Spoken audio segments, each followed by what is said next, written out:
গোবিন্দ সখাদের নিয়ে খেলছেন, আর সেই বিশ্বমোহন বিশ্বপাবন জগৎত্রাতা গোবিন্দ আজ শিশু মধ্যমাকার পরিচ্ছন্ন শিশুরূপে মা যশোদার অঙ্গনের সাথে সাথে তিনি খেলছেন। খেলছেন কি জানেন?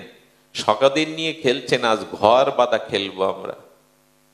তো গোবিন্দের 11 জন সখা, আর উনি দিয়ে 12 জন, সবাই ঘর তৈরি খেলেছেন। আমার ছোটবেলায় খড়কুটো দিয়ে বা একটু কাপড় দিয়ে ছোট কাঠি দিয়ে আমরা ঘর তৈরি করতাম, ছোট ছোট ঘর। তো সেই ঘর 11 জনের তৈরি করা হয়েছে। কিন্তু গোপাল আমার গোবিন্দ যতবার ঘর খুঁটি লাগাতে যান, ছোট কাপড় টানাতে যান, ততবার ঘর ভেঙে পড়ে। ঘর আর উনি রচনা করতে এই লীলা দেখছিলেন ব্রহ্মা, আর এই লীলা দেখছিলেন ভগবান শঙ্কর। ব্রহ্মা তখন শঙ্করের দিকে তাকিয়ে দেখে শঙ্কর কাঁদছে, চোখ দিয়ে জল ঝরছে। শঙ্কর, যিনি গোবিন্দ ঘর বাঁধতে পারছেন না, আর আপনার চোখে জল, আমি তো রহস্য বুঝলাম না। ব্রহ্মাকে তখন শিব বলছেন, ব্রহ্মা তুমি তো জানো এই অনন্ত বিশ্ব ব্রহ্মাণ্ড যিনি সৃষ্টি করেছেন তিনি আর ছোট ঘর বাঁধতে পারছেন না। এই ভেবে আমি কাঁদছি। কি ভেবে জানো? যিনি অনন্ত ব্রহ্মাণ্ড রচনা করতে পারেন তিনি ঘর বাঁধতে পারেন না, এটা হয় না। কিন্তু পাচ্ছেন না কেন? ব্রহ্মা বলছেন উনি পাচ্ছেন না কেন? শিব ঠাকুর ঝরঝর করে কাঁদতে কাঁদতে যে তত্ত্ব বলেছিলেন, বড় হৃদয়গ্রাহী তত্ত্ব বললেন। গোবিন্দ জগৎকে এই বার্তাই দিচ্ছেন, এই সংবাদ দিচ্ছেন, আমার ঘর আছে, আমার লোক আছে নিত্য গোলক বৃন্দাবন, এখানে জরা মৃত্যু ব্যাধি কিছু নেই। তবু আমি তোমাদের মাঝে নেমে এসেছি কেন জানো? আমার ঘর থাকতেও আমি এই জগতে নেমে এসেছি। এই জগতে আমি কোনো ঘর বাঁধবো না, তোমাদের ঘরে আমায় একটু জায়গা দাও, তোমাদের ঘরে আমায় একটু জায়গা দাও। আমি এখানে ঘর বাঁধতে আসিনি, আমার নিত্য লোক আছে গোলক বৃন্দাবন, আমি এসেছি তোমাদের ঘরে আমার একটু জায়গা নিতে। এই কথা সাধারণ নয়। আমরা আমাদের ঘর সংসার পাতিয়েছি, কিন্তু মহাপ্রভু বললেন কৃষ্ণের সংসার করো। নিজের করতে গেলে জ্বলে পুড়ে শেষ হয়ে যাবে, এটা কৃষ্ণের সংসার করো। ছাড়ি অনাচার করো কৃষ্ণের সংসার। এই সংসারের পত্রী গোবিন্দ, রাধারানী আমি নই। আমার স্ত্রী পুত্র পরিজন, তার সেবক মাত্র, দাস মাত্র, প্রভু তিনি, ঘর তার। এই যদি কেউ ভাবতে পারে তবেই এই জগৎ সংসার থেকে সে মুক্তি পাবে। ঘর আমার নয়, আমি দাবি করতে পারি না। এই জন্য গোবিন্দ, শিব ঠাকুর বলছেন, গোবিন্দ জগৎকে এই বার্তাই দিচ্ছেন, তোমাদের ঘরে আমায় একটু জায়গা দাও। খুব দুঃখের বিষয় কি জানেন? আমাদের যে বিল্ডিং গুলো করি, ফ্ল্যাট গুলো করি, একটা বাথরুম 2 লাখ টাকা ব্যয়ে কত সুন্দর করে করি, কিন্তু গোবিন্দের জায়গাটাও অত ভালো করি না। গোবিন্দ যাদের সামর্থ্য দিয়েছেন এই গৃহে ভগবানের একটা সুন্দর জায়গা করবেন। যদি অভাব থাকে, কুড়ে ঘরে বাস করেন, তবু তাকে একটা আসনের উপরে রাখবেন। আমাদের অভ্যাস বড় খাটের তলে, মাচার তলে, এক কোনায় তাকে ফেলে রাখা। যিনি বিশ্ব ব্রহ্মাণ্ডের কুল মালিক, যিনি আমার জন্মদাতা, বিধাতা, ধাতা, যিনি কর্তা, আমি তাকে রেখেছি ওর মধ্যে। না, ভগবানের জায়গাটা সুন্দর হতে হবে। সুন্দরকে সুন্দর রূপেই রাখতে হয়, মহৎকে মর্যাদা দিতে হয়। এই জন্য যার ঘরে ভগবান অবহেলা হয়ে পড়ে আছে, জুতো পায়ে দিয়ে ঠাকুর ঘরে, যে ঘরে আছে শোয়ার ঘর, ওইখানেই ঢুকে গেল ছেলে মেয়েরা, এগুলো একরকম তাকে রেখে অপরাধ করা। ভগবানকে ঘরের কোণে রাখুন, একটা ঘরে বাস করুন, একটা পর্দা দিয়ে মর্যাদা দেবেন।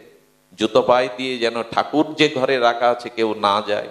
অমেদ্য খাদ্য যেখানে নেশাভান কেউ না করে, বিড়ি সিগারেট না টানে, এগুলো মর্যাদা দিতে হয়। শ্রেষ্ঠত্বের মর্যাদা না দিলে জীবনে অভিশাপ নেমে আসবে। আয়ু শ্রেয়াং যশা ধর্মাং লোকানো আশিস এবচা হন্তি শ্রেয়াংশী সর্বাণী পুংস মহতিক্রম।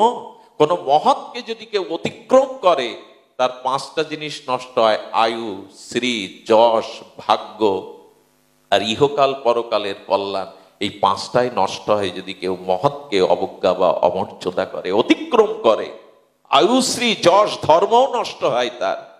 এই জন্য যেটুকু রাখেন ভগবানকে একটু সুন্দর করে রাখবেন।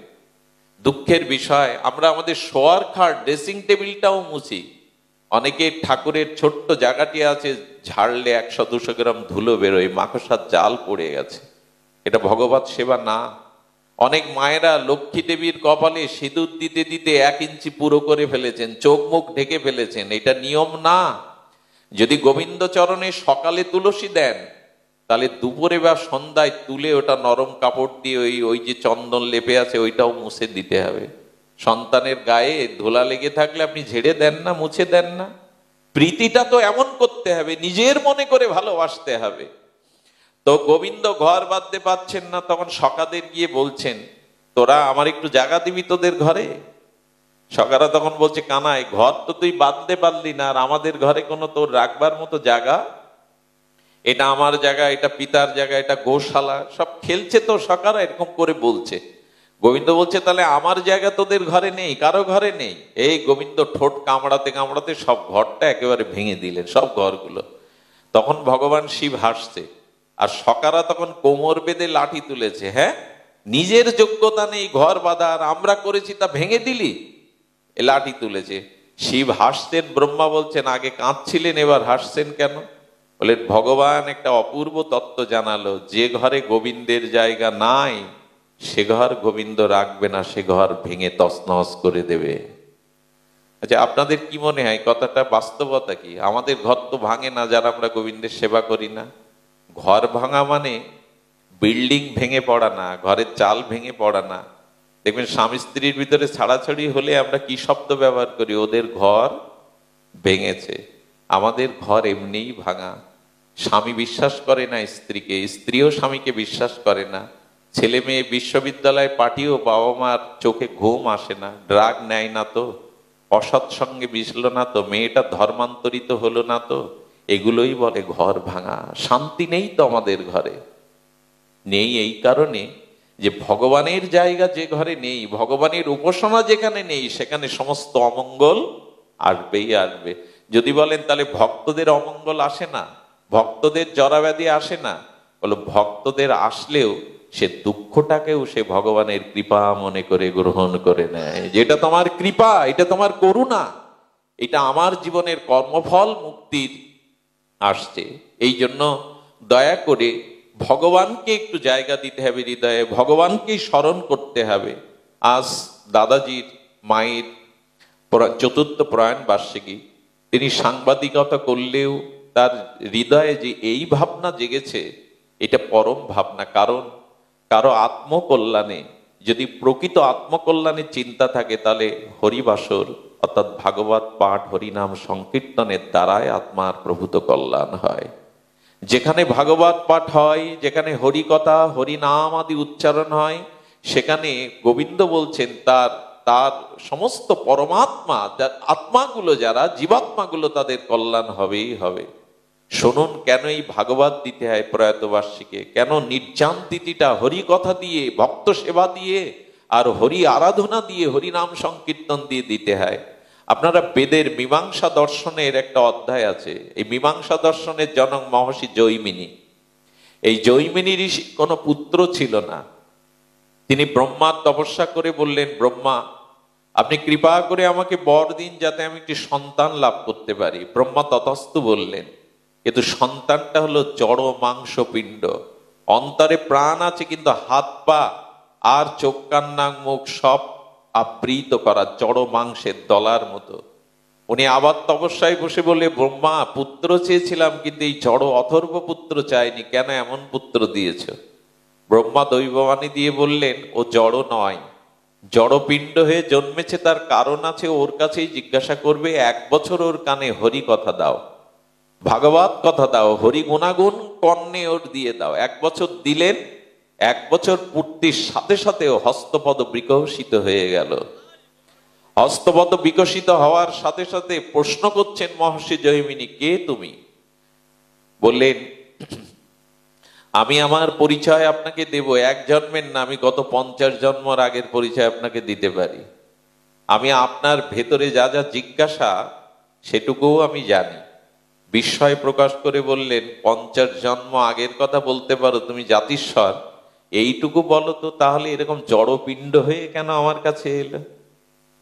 তখন বললেন, ভালো করে শুনুন, আপনারা ধ্যান দিন কথাটির দিকে। এর আগে যে যে 50 জন্ম আমার জন্ম হয়েছে, যে যে বংশে আমি জন্মেছিলাম, আমার মৃত্যুর পর সেই বংশে কোনো ভাগবত ভক্তের জন্ম হয়নি, শুদ্ধ ভক্তের জন্ম হয়নি।